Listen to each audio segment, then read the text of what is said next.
ভাই সেই ফেরাউন আস্তে আস্তে আস্তে বাপজি কেতাবে লিখেছে সে মিশরের তরমুজ আগলে বেড়াইতো। জানি না আপনাদের এলাকায় মাঠে ফসল আগলানোর জন্য লোক এখন মনে হয় নাই নাকি, আগে থাকতো। আমাদের দিকে বাপজি যারা ফসল আগলায় তাদেরকে আগলদার বলে, এদিকে মনে হয় বলে। তো ওই আগলদারি করতো, তরমুজ আগলাতো ফেরাউন আর হামান তার বন্ধু, এরা দুজনায় বাপজি আপনার আস্তে আস্তে কেতাবে লিখেছে তারা সেই জামানার যে বাপজি একটা রাজনীতি ছিল ভোট দিয়ে, সে মেম্বার প্রধান এইভাবে হতে হতে হতে হতে হতে কেতাবে লিখেছে ফেরাউন মিশরের বাপজি বাদশাহ হয়ে গিয়েছিল, বিরাট বড় বাদশাহ মিশরের। কেতাবে লিখেছে তখন আল্লাহর নবী মুসা আলাইহিস সালাম আসে নাই। এই ফেরাউন আর হামান এরা দুজনাই বাপজি বিরাট আপনার সেই মিশরে তারা বিরাট আপদ। ফেরাউন একটু হুকতামু ছিল, গোড়া টাইপের গুয়ার যাকে বলা হয়, আর হামান কিন্তু খুব চালাক বুদ্ধিজীবী ছিল, খুব ক্রিটিক্যাল বুদ্ধি ছিল হামানের। তাই ফেরাউন আপনার রাত্রিবেলা শুয়ে আছে, তাফসীরে মারিফুল কোরআনে এসেছে আকাশ থেকে একটা আগুনের কুণ্ড ফেরাউনের সিংহাসন, কে বলছেন তার সামনে একটা চেয়ারে পড়লো আর চেয়ারটা আগুনে পুড়ে ভস্ম হয়ে গেল। আর একজন নবী বলছেন না, ওর সিংহাসনে পড়ে গোটা সিংহাসনটা পুড়ে গেল। ফেরাউনের ঘুম ভেঙে গেল। সেই সময় ফেরাউন বাপজি সকালবেলা হামানকে বলল, ভাই আজকে রাত্রিবেলায় খবর দেখেছো খুব খারাপ। বলে কি? বলে রাত্রিতে দেখলাম আগুনের কুণ্ড এসে আমার সিংহাসনে পড়ে সিংহাসন পুড়ে দিল। এর মানে কি হবে? ফেরাউন বলল তা তো নয়। হামান বলল ভাই আমি এত বুঝতে পারবো না। বলে কে মানে করবে? বলে আপনার দেশে যারা জ্যোতিষী আছে, স্বপ্নবিদ যারা আছে, আমরা পড়েছি হাদিসে তাদেরকে কাহিন বলা হতো। ডাক দিয়ে বলল যে ভাই জ্যোতিষী কাহিনীরা অনেক কিছু বলতে পারে। মক্কা নগরে বাপজি সেই জামানায় এমনই অন্ধকারের যুগে ছিল, বাচ্চা ছেলের বাপজি তার বাপের নয় তার মার পেট থেকে যখন জন্ম নিত, দেখা যেত অনেক সন্তানকে তার বাপ মার দিকে যায়নি। এরকম সন্তান আমাদের নাই অনেক। দেখবেন অনেক সময় বাপ পরিষ্কার মা পরিষ্কার, বাচ্চা হয়েছে একবার আল খাতরা মতো দেখতে, তখন ওই স্বামীতে সন্দেহ করে যে বাচ্চা আমার না। বলে কি বলেন, এরকম হয় কি হয় না? অনেক সময় বাড়িতে অশান্তি সৃষ্টি হয় আর মেয়েটা কাদার বলে না গো এটা অবৈধ সন্তান নয়, এটা পবিত্র সন্তান, এটা তোমারই সন্তান। অনেক সময় ছেলে আকড়াই না, কথা বলে না, আর এক শ্রেণীর কিছু বদমাশ লোক থাকে তারা আবার তাকে সাই দেয় যে তোরা অত সুন্দরী এক কোথা থেকে কাল বাস এসেছে রে, তখন মনটা খারাপ হয়ে যায়। আল্লাহ রসুলের জামানা তো বাপজি এরকম ছিল, তার বংশের দিকে না গেলে লোকেরা বলতো কি সন্তানটা অবৈধ। সেই সময় ওই স্বপ্নবিদ জ্যোতিষী কাহিন যাদেরকে বলা হয়, তারা যদি বলতো যে সন্তানটা অমুকের, তখন লোকে বলতো যে না একে আর অবৈধ বলা যাবে না, এই বৈধ সন্তান। তো ডাক দিয়ে বলল ভাই শোনো তোমার এই স্বপ্নের ব্যাখ্যা। এক নয় দুই নয় প্রায় 350 বাপজি ওপরে জ্যোতিষী আসলো স্বপ্নবিদরা। ফেরাউনের কথা শুনে তারা সবাই একই মানে করলো। তারা বলল ভাই বাদশা নামদার আপনার স্বপ্নের ব্যাখ্যায় পাওয়া যাচ্ছে, খুব তাড়াতাড়ি একটা বাচ্চার জন্ম নিয়ে তোমার সিংহাসনকে সে কেড়ে নেবে। ফেরাউন ডাক দিয়ে বলল ভাই যে সিংহাসনটা কাড়াবে সে আমার যে দুশমন হয়ে আসবে, সে নারী না পুরুষ? তারা বলল নারী না, সে হবে পুরুষ, বেটা ছিল। আবার ফেরাউন বলল ভাই সে বাচ্চাটা কি জন্ম নিয়েছে না নিবে? তারা আকাশের দিকে তাকে বলল ভাই বাচ্চাটা এখনো জন্ম নেয়নি কিন্তু আগামীতে জন্ম নেবে। ফেরাউন বলল হামানকে যে এই হাত থেকে বাঁচানোর একটা রাস্তা, বলে কাল থেকে শুনে নাও যত বাচ্চা বেটা ছিল মিশরে জন্ম নেবে, সব বাচ্চাকে ধরো আর জবাই করো, শেষ করে দাও। হামান বলল, ফেরাউন বাদশা আপনি ঠিকই কথা বলেছেন, ইও শয়তান ও শয়তান। দুজনাতি বলল ঠিকই এই কথা। আমি ফেরাউন বলল, আমি এই জন্যই তো বাদশা তোমাদের, বলে প্রচার করে দাও। আর একটা কথা তাফসীরে লিখেছে, ফেরাউন বলল বাচ্চাটা কোন বংশে জন্ম নেবে। ওই জ্যোতিষীরে বলল বাচ্চাটা জন্ম নেবে বানি ইসরাইল বংশে। বলুন আলহামদুলিল্লাহ। কোরআন শরীফে বানি ইসরাইল বলে একটা সূরা আছে, 15 পারা, 1,24,000 নবী রাসূল। এই এতগুলো নবী রাসূল, এর মধ্যে থেকে মাত্র 6টা নবী অন্য কোন বংশে জন্ম নিয়েছে। কটা বললেন? 6টা। এই 6টা নবী বাদ দিয়ে সমস্ত নবীরা, বাকি নবীগুলো ওই বানি ইসরাইল বংশ থেকে জন্ম নিয়েছেন। বলুন আলহামদুলিল্লাহ। তাহলে ভাবতে পারেন ওই বংশটা কত বড় দামি। কোরআন শরীফে তার নাম দিয়েছে সূরা। ফেরাউনের লোকেরা বলল, জ্যোতিষীরা ভাই এই বাচ্চাটা জন্ম নেবে বানি ইসরাইল বংশে। ফেরাউন আরো রেগে গেল, কারণ ফেরাউন যে বংশে জন্ম নিয়েছিল সেটা বানি ইসরাইল না। জানা আছে আপনাদের কারো? ফেরাউন যে বংশে জন্ম নিয়েছিল সে বংশটা ছিল কিপ্তিয়া বংশ। কি বংশ বললাম? কিপ্তিয়া। হামানও ছিল বাপজি কিপ্তিয়া বংশে। ফেরাউন বলল তাহলে প্রশ্নটা ক্লিয়ার হয়ে গেছে। ফেরাউন বলল, আমার বংশে যতরা যুবক ছেলে আছো শুনে না, সবাইকে চাকরি দিলাম। আগামী কাল থেকে প্রতিটা বানি ইসরাইল বংশের বিবাহিতা যারা নারী আছে, যাদের পেটে বাচ্চা আছে, তোমরা 3 বার করে মেয়েটার পেটটাকে ইনকোয়ারি করবা, চেক করবা। বাচ্চা জন্ম দিলি, বেটা ছেলে হলি, ছেলেটাকে জোর করে ধরে জবাই করে ফেলবা। এটা বাদশা ফেরাউনের অর্ডার। লোকেরা বাপজি মেনে নিল। বাচ্চা বাপজি ধরে আর মারে, ধরে আর মারে। এভাবে করতে করতে করতে করতে বলা হয়েছে 2 বছরের মধ্যে বাপজি গোটা মিশরের মধ্যে বাচ্চা ওরা হত্যা করলো ফেরাউন। মাত্র 6 লক্ষ, কত বললাম? 6 লক্ষ বাচ্চাকে বাপজি শেষ করে দিল। হামান দেখলো এ তো মাথা মোটা বাদশা, এর কথাকে যদি অমান্য করি তাহলে তুই রাগিয়ে যাবে আমার উপরে। সাথে হাতে বলল, বাদশা একটা কথা বলবো, গোপনে চল। বলে কি? হামান বলল, ভাই এ যা শুরু করেছে আগামী তার বংশ বিস্তার হবে না, বংশ বাড়বে না। ফেরাউন বলল, কেন? বলে এই যে বানি ইসরাইল বংশের বেটা ছেলেকে মেরে দিছে আর মেয়ে ছেলে গাদা লেগে যাচ্ছে, তাহলে বেটা ছেলে তো প্রয়োজন। ফেরাউন বলল, কথা তো লিগ্যাল যুক্তিসঙ্গত, খারাপ বলো নাই, তাহলে এখন উপায় কি? এ তো আমার সিংহাসন কেড়ে নেবে, ওই বংশ থেকে ছেলে আসে। বলা পারবে না। হে বাদশাহ, আপনি 2 বছর বাচ্চা মারেন আর 2 বছর বাচ্চা ছেড়ে দেন। বলুন আলহামদুলিল্লাহ। হামানের এই যুক্তি ফেরাউন মেনে নিল। আমার আল্লাহ বলছেন, এই ফেরাউন, যেই 2 বছরের বাচ্চা তুই মারতে নিষেধ করবি, সেই 2 বছরের মধ্যে আমি আমার নবীকে পাঠাবো না। যে 2 বছর মারতে নিষেধ করলো বাচ্চা, ওই 2 বছরের মধ্যে বাপজির জন্ম নিল মুসা নবীর বড় ভাই। তার নাম কোরআন শরীফে পাওয়া যায় হারুন আলাইহিস সালাম। বলুন আলহামদুলিল্লাহ। সে তো নবী নাই, এমনি সাধারণ লোক। মুসা নবীর বড় ভাই হারুন চলে আসে, দিব্যি সে মানুষ হতে লাগলো।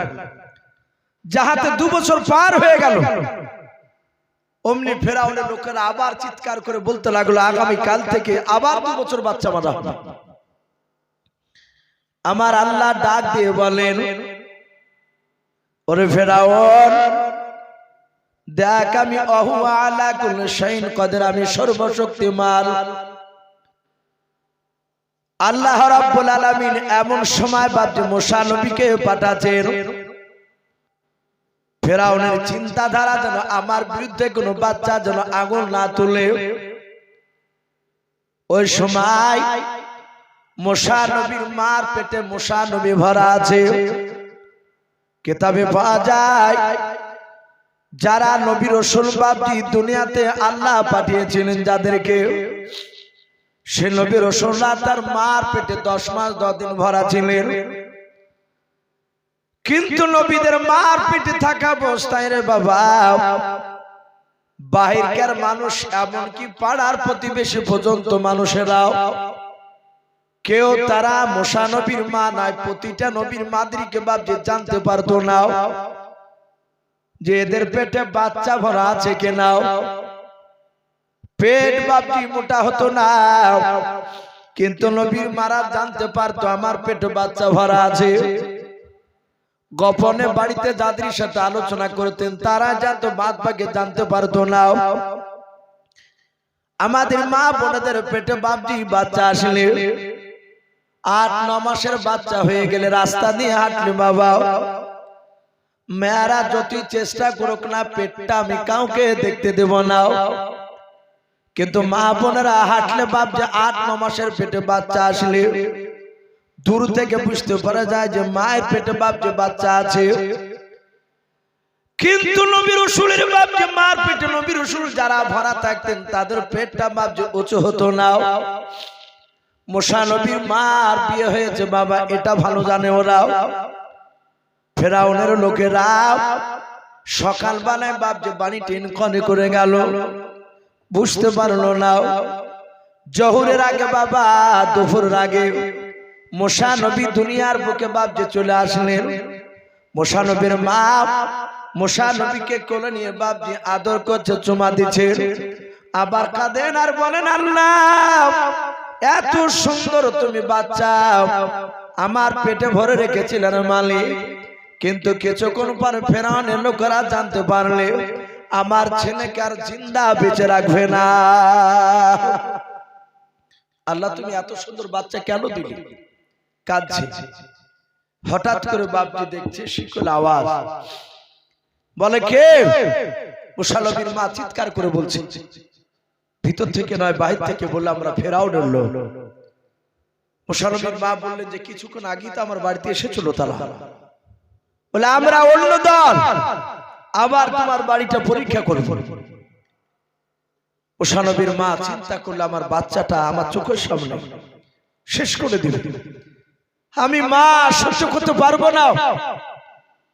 মুসা নবী চিন্তা করলেন তার মা যা আমি আমার চোখের সামনে ছেলেকে মারুক এটা আমি দেখতে পারবো না, ওদের হাতে মারতে দিব না, যা হবে হবে আমার ছেলেকে আমি একাই ওদিকে শেষ করে দেব, ওদের হাতে দিব না। উনি দেখলেন চুলাতে বাপজি আগুনের ফিঙ্গার যাকে বলা হয়, লাল আগুনের বাপজি আঙ্গার, আগুন দাও দাও করে জ্বলছে। মুসা আলাইহিস সালামের মা ওদের হাত থেকে বাঁচানোর জন্য ওদেরকে মারতে দিব না বলে বাচ্চাটাকে চুলার ভিতরে রেখে দিয়েছে। ওরা বাপজি গোটা ঘর খুঁজল, কিন্তু চুলাতে যে বাচ্চা ভরা থাকবে এটা ধারণা করতে পারেনি। এরা চলে গেল, পেল না। মুসা নবীর মা কাঁদছেন আর বলছেন আল্লাহ আমার ছেলেকে আমি নিজে হাতে শেষ করে দিলাম। মুসা নবী পয়গম্বর আলাইহিস সালাম ওই চুলার কাছে গিয়ে দেখেন বাবা আমার মুসা নবীকে যেভাবে বসে দিয়েছেন আগুনের ভিতরে, চুলার ভিতরে, মুসা নবী পয়গম্বর আলাইহিস সালামের একটা পশম পর্যন্ত বাপজি পড়ে নাই। বলুন আলহামদুলিল্লাহ। মুসা নবী হাত নড়াচ্ছেন, পা নড়াচ্ছেন। মুসা নবীর মা মুসা নবীকে বাপজি তুলে নিলেন, কিন্তু নাম মুসা নবী তা বাপজি তখন নাম রাখে নাই, কারণ চিন্তায় চিন্তিত ছেলেকে কেমন করে বাঁচানো যায় ফেরাউনের হাত থেকে। ছেলে নিয়ে চুমা দিচ্ছে, আর ওই সময় বাপজি দরজার ভিতর থেকে নয় বাবা বাহির থেকে একজন মানুষ অপরিচিত কণ্ঠ বাবা আবার ডাক দিয়ে বলে মুসার মা, এই মুসার মা। মুসার মা চিন্তা করছে আমার মুসা বলেতে কেউ নাই। দরজাটা খুললো, বলে কে ভাই? বলে আপনার যে সন্তান আছে ওর নাম মুসা, স্বয়ং আল্লাহ রেখেছেন, বলুন আলহামদুলিল্লাহ। বলে মুসা? বলে হ্যাঁ। খুব সুন্দর নাম। ওর আগে বাপজি ওই মিশরে কোন মানুষের মুসা নাম ছিল না। মুসা নবী আসার পর মুসা নাম হয়েছিল আর একটা, হযরতে মুসা আলাইহিস সালাম। তার মা বলল, ভাই তুমি কে? মেয়েটা নয়, ছেলেটা বলল, আমি পৃথিবীর কোনো মানুষ নয়, আমি আল্লাহর ফেরেশতা, তোমার বাড়িতে ছুতার মিস্ত্রি সেজে এসেছি, কাঠের যে মিস্ত্রি বলে আমরা। বলল, কেন এসেছো? বলে, তোমার ছেলেকে এখানে নিরাপদে থাকা যাবে না, রাখা যাবে না, এই জায়গাটা নিরাপদ নয়। বলে, কি করতে হবে? বলে, একটা বাক্স তৈরি করে বাক্সের ভিতরে তোমার ছেলেকে ভরে দিয়ে ওই নীল দরিয়াতে তুমি ছেড়ে দাও। বলে, ছেলে ডুবে যাবে। বলে, চিন্তা তোমাকেও করতে হবে না, আল্লাহ হেফাজত করবে। বলে, বাক্স কোথায় পাবো? ফেরেশতা বললেন, জিবরিল যে আমাকে হুকুম করো। উনি মানুষ ধারণ করে দাঁড়িয়েছিল, ওনার কাছে কয়েকটা তক্তা ছিল, তক্তাগুলো ছিল জান্নাতি তক্তা। বলুন আলহামদুলিল্লাহ। জান্নাতের তক্তার সাথে দুনিয়ার তক্তা মিল খাবে ভাই? মিল খাবে না। পার্থক্য ওটাই হবে, দুনিয়ার ফলকে একবার কামড়াবেন, যদি টক হয় তো টকই হবে, আর জান্নাতের ফল আপনি যতবার কামড়াবেন ততবারই তয় রকমের স্বাদ হবে। বলুন আলহামদুলিল্লাহ। আর জান্নাতে সেই তক্তা বাপজি জিবরিল বললেন, আপনি আমাকে হুকুম করুন, আমি তৈরি করে দিছি। হুকুম করলেন, কয়েক সেকেন্ডের মধ্যে বাক্স তৈরি হয়ে গেল। বলুন আলহামদুলিল্লাহ। জিবরিল বললেন, ওগো মুসার মা, তোমার এই সন্তানকে ডালা তুলে ডালার ভিতর ভরে দিয়ে তুমি নীল দরিয়া ছেড়ে দাও। মুসা নবীর মা বাপকে সাদা কাপড়ে বাপকে জড়ে নিল। মুসা নবীর গোটা শরীর খানা বাপকে জড়ে দিয়া শুধু মুখখানা চেহারা খানা বাপজি আপনার খালি রেখেছে। বাক্সর ডালা তুলে বাক্সের ভিতরে ভরে দিয়া নীল দরিয়াতে বাপজি পানিতে ছাড়তে যাবে। ওই সময় মুসা নবীর আরেকটা বড় বোন ছিল বাবা, যে বোনটার নাম তাফসীরে মারফুল কোরআনে এসেছে মারিয়াম। কি বললাম? মারিয়াম, যাকে আমরা মরিয়ম বলি। মুসা নবীর মা ডেকে বলে, বেটে মরিয়ম, আল্লাহর বড় পরীক্ষায় আল্লাহ আমাকে ফেলেছে রে বেটে। তোমার ভাই মুসাকে নীল দরিয়াতে পানিতে ছেড়ে দিলাও, তুমি নদীর কোল কোলে যাবা, ওপর দিয়ে যাবা, ফ্যাল ফ্যাল করে বাক্সর দিকে তাকাবা না, মাঝে মাঝে আর চোখে চোখে থেকে থেকে থেকে ভাব বাক্সখানা ভেসে যাচ্ছে না পানিতে ডুবে যাচ্ছে। ও বেটি, লোকে জানে, কেউ জানে, বুঝতে না পারে, তুমি বাক্সকে ফলো করতে করতে তুমি হাঁটতেছো। মরিয়ম বেশ বাপ যে 10-12 বছর বাপ যে বাচ্চাও। বললো, মা চিন্তা করো না, আমি সেইভাবে যাব, জানতে পারবে না। মুসা নবী পয়গম্বরকে ছেড়ে দিয়েছে, স্রোতে বাপজি ভাসতে ভাসতে চলে যাচ্ছে, পানিতে ডুবে নাই। হযরত মুসা নবীর বোন মরিয়ম বাপজি যেতে যেতে দেখলেন একেবারে বাক্সটা যেতে যেতে মাঝ নদীতে থমকে দাঁড়িয়ে গেল, আর যাই না। মুসা নবীর বোন তাকে দেখলেন, বাবা ওই বাক্সখানা একটা ওই নদীর কিনারায় বাড়ি দেখতে পাওয়া যাচ্ছে।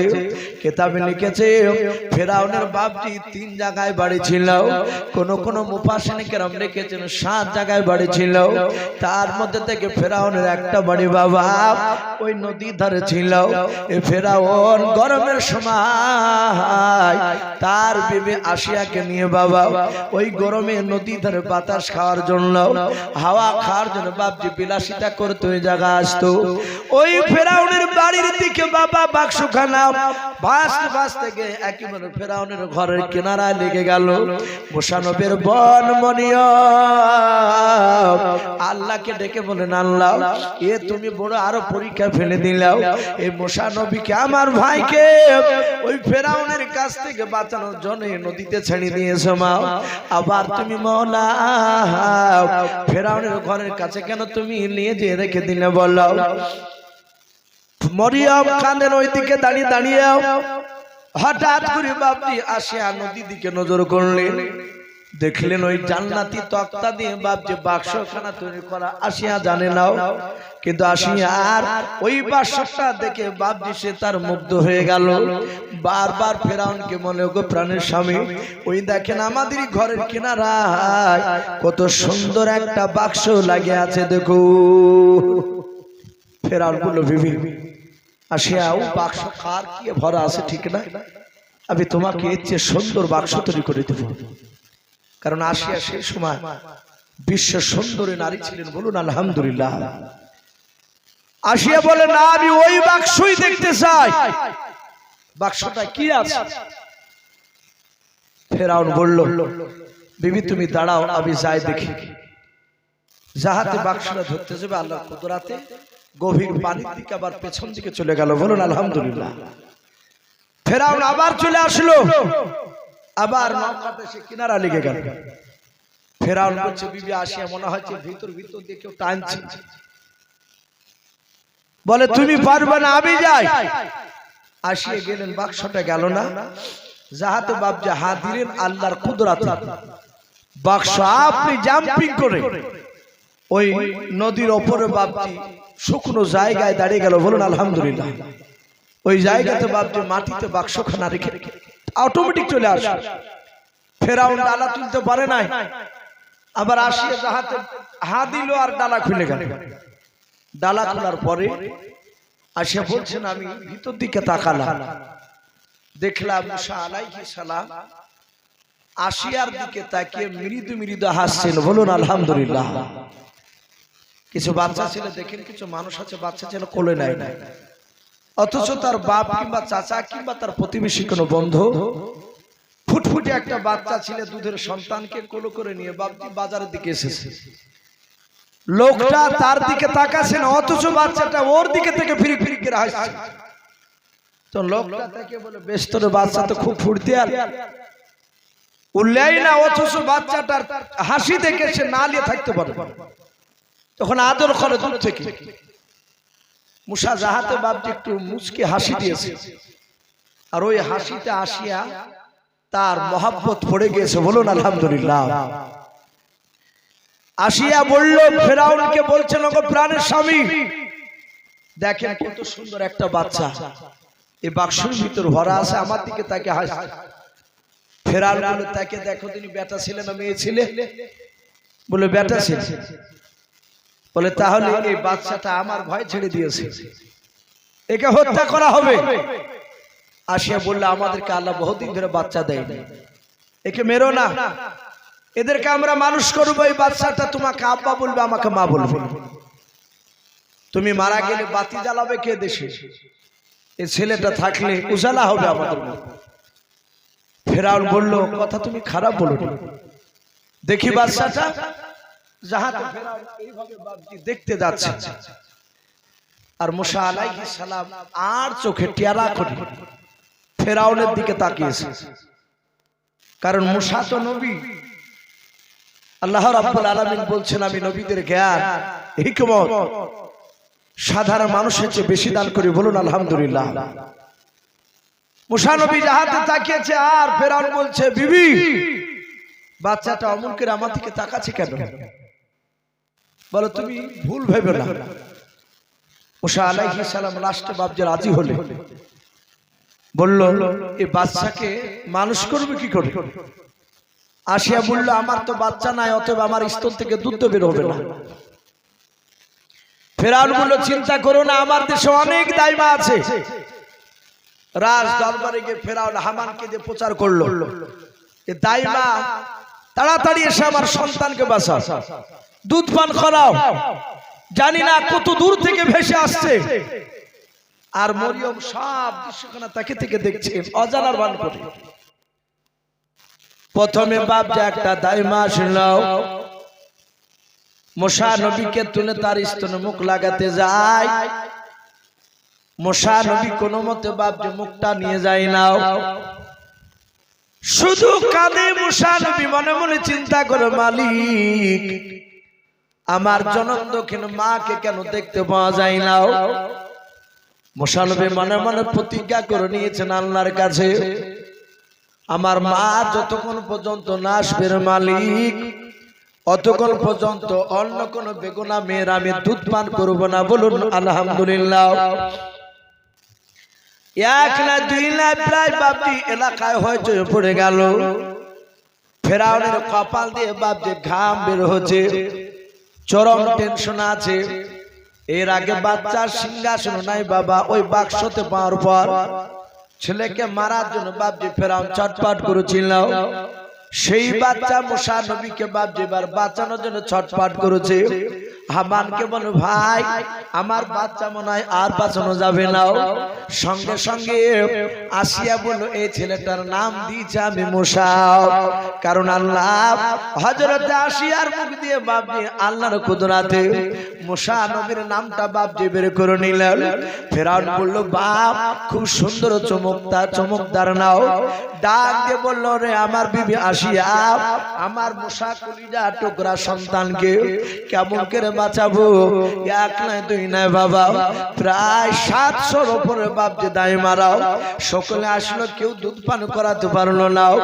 ওই মুসা নবীর কলিজা টুকরা বনমরিয়া অজানার বান করে এসে বলেছিল বাদশাহ এত চিন্তিত কেন আপনাকে দেখা যায়? বলে বিটি এই দেখো এই বাচ্চা আমার মুসাকে বাঁচানোর জন্য আমি চরম পেরেশান অবস্থায় আছি। বলে কেন? বলে বাচ্চাটা কারো মুখ স্তন মুখ লেগে দুধ পান করে না। ওই সময় মরিয়ম বলেছিল বাদশাহ আমি অনেক সুন্দর দৃশ্যখানা আমি দেখলাম শুনেলাম।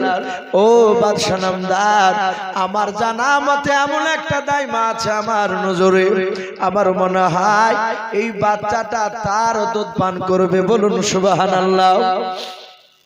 ফেরাউন ধমক দিয়ে বলে এখনো কি করতেছো? লোক পাঠাচ্ছি তাড়াতাড়ি নিয়ে এসো। আসিয়া নাই মরিয়া বলো গো বাদশাহ নামদার কোন লোক লাগবে না, আমি একাই ডেকে নিয়ে আসবো, আপনি যেহেতু বাদশাহ। হযরত মরিয়ম বাপজি দৌড়ে গিয়ে বাপজি বাড়ির দিকে চলে যেতে লাগলো। আমার মুসা নবীর মা দরজার গুড়িতে দাঁড়িয়ে দাঁড়িয়ে বারবার তাকাচ্ছে কেন বিটি আসে না, বিটি আমার কি খবর নিয়ে আসে? পানিতে ডুবে গেল নাকি আমার ছেলে মুসা? হঠাৎ করে বাপজি যখন নজর পড়লাম হযরত মরিয়ম মা বলে চিৎকার করে ডেকে উঠলো। হযরত মুসা নবীর মা দৌড়ে গিয়ে বলেছিল বেটে রে কি ব্যাপার আমার মুসা বেটা মনে হয় আর বেঁচে নাই, পানিতে কি ডুবে গিয়েছে বলো বেটে। ডাক দিয়ে বলে মা আমার ভাই মরে নাই, আমার ভাই মুসা না মুসা আমার ভাই ফেরাউনের দরবারে বসে আছে। বলুন আলহামদুলিল্লাহ। মা ফেরাউনের দরবার, যাহাতে ফেরাউন বলেছে আর অমনি চিৎকার করে বলছে বিটি ওর ভয় তো ছেড়ে দিয়েছে। বলে মা আশ্চর্য হয়ে গেলাম। বলে কি? প্রায় 700-র উপরে শুনলাম দাইমা নিয়ে আসলো দুধ পান করার জন্য ভাইকে, কারো স্তনে মুখ লেগে দুধ পান করলো না। ওগো মা আমি বলেছি একটা দাইমা আছে তার দুধ পান করবে, তুমি আমারও মা ভাই মুসারও মা। মা তুমি যেন কাঁদবা না, নার্ভাস হবা না, তুমি দিলটাকে শক্ত করে চোখে পানি আনবা না, একটু অভিনয় করে মুসা ফেরাউনের দরবারে গিয়ে তোমাকে দাইমা সাজে দুধ পান করাতে হবে। বলুন আলহামদুলিল্লাহ। বললো বিটি চিন্তা করিস না, আমি সব পারবো। হযরতে আপনার মুসা নবীর মা ছুটলো, মরিয়ম গিয়ে বলেন বাদশাহ নামদার এই সেই দাইমা। বলে এটা দাইমা? বলে হ্যাঁ। মুসা নবীর মা শুধু বলেছে কই বাদশাহ নামদার আপনার সেই কান্না করছে সে বাচ্চা কই? মুসা নবীর আওয়াজ তার মা যাহাতে একটু আওয়াজ করেছে, আসিয়ার কোলে বাপজি কান্না অবস্থায় ছিল, যাহাতে মুসা নবীর মার গলার আওয়াজ পেয়েছে আর সাথে হাতে মুসা নবীর মা কান্না। মুসা নবীর সে আসিয়া না আসিয়া দাইমা তার যে রানী মা তার কোল থেকে বাপজি অটোমেটিক কান্না বন্ধ হয়ে গেল। বলুন আলহামদুলিল্লাহ। মুসা নবী বুঝতে পেরেছে এটা আমার মায়ের গলা। আসিয়া বলেছিল বোন রে আমার মনে হয় তোমার দুধ পান করবে, কারণ তুমি যখনই পা রেখেছো বাচ্চা কান্না বন্ধ করে দিলাম। বলে বোন তুমি চিন্তা করো না, কোন বান্দা বাচ্চা তার মার দুধ না খেলে আমার এলাকার সেই মায়েরা আমার কাছ থেকে দুধ পান করে দিয়ে বাচ্চাকে কান্না বন্ধ করে নিয়ে যায়। আমার স্তনে জাদু আছে চিন্তা করো না। অভিনয় করতে লাগলো। জাহাত বাপ হাত বাড়িয়ে মুসা নবীকে ধরলেন। মুসা নবী বাপটি কাঁদে নাই, তার মার স্তনে লাগে বাপজি অটোমেটিক মুসা নবী দুধ টানতে লাগলেন।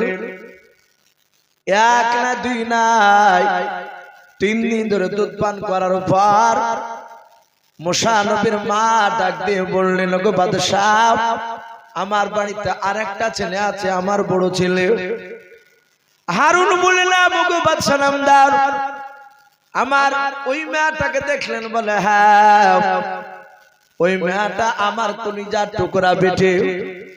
আপনার দরবারে থাকলে আমার অসুবিধা হবে, আমি বাড়িতে চলে যাই। ফেরাউন ধমক দিয়ে বলবো, তোমার বাড়ির যত সদস্য আছে সবাইকে নিয়ে আসো, আমার ছেলে তোমার যতদিন দুধ পান করবে ততদিন আমার দরবারে থাকবা, আমার দরবারে খাবা। বলুন সুবহানাল্লাহ। আল্লাহ বলছেন, ওরে বেঈমান ফেরাও, তুই আমার নবীকে মারবি, আমি মুসা নবীর গোটা বংশকে তোর বাড়িতে ফ্রি খাওয়াবো। বলুন আলহামদুলিল্লাহ। আমি ফ্রিতে খাবার ব্যবস্থা করে দিয়েছি। ফেরাউন জানতে পারলো না। থাকে 3 দিন পর মুসা নবী ঘরের ভিতরে বাপজি তার মার স্তনে মুখ লেগে দুধ পান করছিল। আসিয়া দেখলো আমার স্বামী বাড়িতে নাই। ফেরাউন রাজ দরবার চলে গেল। আসিয়া নয়, মুসা নবীর মাকে আসিয়া হাতখানা ধরে বলছেন, বোন একটা সত্য কথা বলবো। বলে কি? বলে এখানে তুমি আর আমি, আর ওপর মালিক ছাড়া কেউ না, আর তোমার কোলে বাচ্চা আছে। কথা বলো। এই মুসা আমার মনে হয় তোমারই কলিজার টুকরা বাচ্চা। মুসা নবীর মা ধরা দিচ্ছে না। লাশটা বলল, বোন আমি বুঝতে পেরেছি, আর আমিও চাই আমার স্বামীকে এই ছেলেটা যেন ধ্বংস করো। বলুন আলহামদুলিল্লাহ। কারণ আসিয়া অনেকবার বুঝাতে গিয়েছে, শুনে না। সে এত অন্যায় করতো। হযরত মুসা নবী পয়গম্বর আলাইহিস সালামের মা কাঁদতে কাঁদতে বলল, বোন এই বাচ্চাটা আমার, তোমার স্বামীর ভয় আমি নীল দরিয়াতে ছেড়ে দিয়েছিলাম, এ কথা জানতে পারলে তো মেরে দিবে। আসিয়া বললে, আমি কাউকে বলবো না। বাপজি আমার সোনা লালেরা, মুসা নবী আস্তে আস্তে আস্তে আস্তে বাপজি মোটামুটি 2.5 বছর হয়েছে হামাকুড়ি দেওয়া বাচ্চা। কিতাবে এসেছে তাফসীরে, মুসা আলাইহিস সালামের মানুষ বয়স পেত 200 থেকে 250 বছর। বলুন আলহামদুলিল্লাহ। সেই মোকাবেলায় 2.5 বছরের বাচ্চা মানে একেবারে ছোট, মানে হামাগুড়ি দিয়ে হাঁটতে।